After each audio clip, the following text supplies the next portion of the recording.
Today we're bringing to you the Yamaha P525, the new upgrade from the P515, and yes, there's updates. Stick around.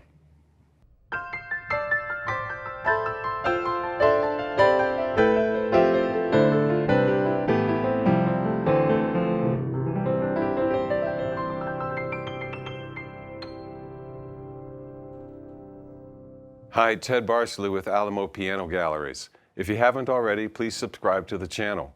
And also, you can shop us online at alamopianogalleries.com. If you have questions, comments, or suggestions, hey, please send them in. This is kind of the beginning of a recommended video from one of our watchers or viewers.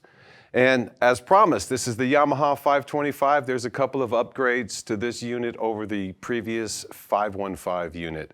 And to begin with, the real basic thing is this still clocks in at about 48 pounds. There's no weight loss in the units, but at the same time, it's 48 pounds, but it does have a great chassis to it, and it feels great when you play it, even if you have like maybe a somewhat unqualified stand or something like that. It's still a great playing keyboard because they have the 88 GrandTouch-S wooden key, or at least the white keys are wooden, action in this thing. So it's really a great rock solid feeling keyboard.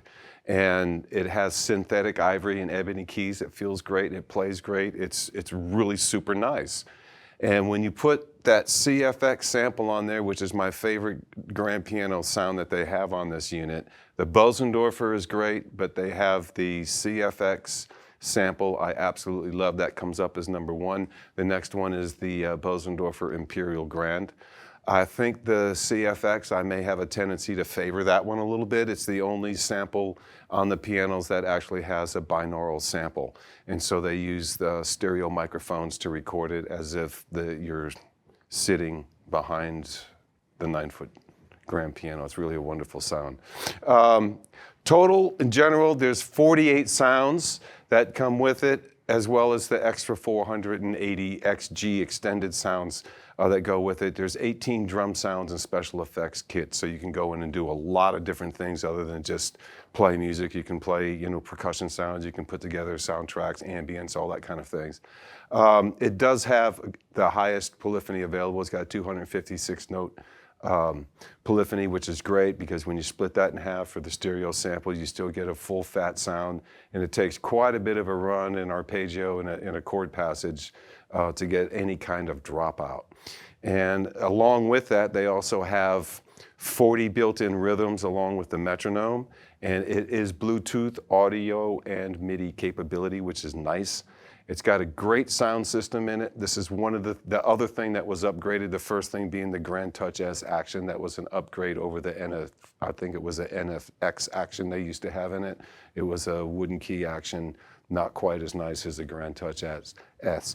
This is the next upgrade. They went from a 15 watt amp and a 5 watt amp in their two sound systems to 20 watt and to 6 watts instead of 2 5 watt amps. So there's an upgrade over the speakers.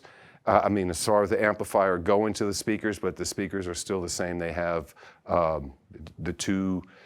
there's a woofer, a mid, and then there's 2 highs in it as well. So the speaker system is still really nice. They just gave it a little bit more amperage, and we're gonna go ahead and have a listen to that right now.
As you can tell by listening to it, playing it out of the box with the onboard sound system, with the onboard speaker system, whether it's on an X stand or it's on the special additional stand that you can get as an extra optional component, or if you put it on a tabletop, this thing feels great. When you play it, it feels great through your fingertips, and the sound that you get from it is just really, really nice projected. At 48 pounds, I think it depends on your own personality and stamina, whether it's portable. I do think it is portable, but not as much so as something that may weigh less than half its weight. And so it depends on what you want to carry with you. And I was just telling to our video crew before, so like, you know what, even though it's a little bit heavier, and even if I had to carry 20 or 30 extra pounds, I started off carrying a Fender Rhodes suitcase with a top and a bottom, and they were well over 110 and 125 pounds each. At 48 pounds, the sound on this thing, compared to an old Fender Rhodes, you get so much phenomenal more bang for your buck.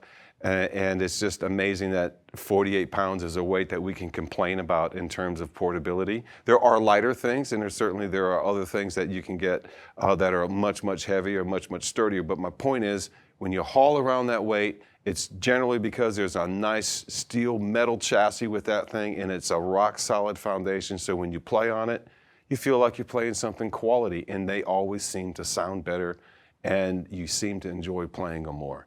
And if you have questions or comments about that, there's nothing worse than a flimsy keyboard or a flimsy stand. And we've all had experiences. That'd be a funny video to make, I think. It's just like gigs that went wrong, keyboards that fell over, things that got turned off halfway through a song when there's no one else on stage but you. That'd be a really great nightmare, like Spinal Tap moments. Everyone has them. But with that, this has been the Yamaha P525. I really enjoy this keyboard. I think it's a great keyboard. We're going to have to do a comparison with the CK88. That's already been requested. It's already come up. And that one is coming down the pipe real soon. And if you have any questions or comments, please feel free to let us know. We love to interact, and we'll look forward to seeing you next time. Thank you so much.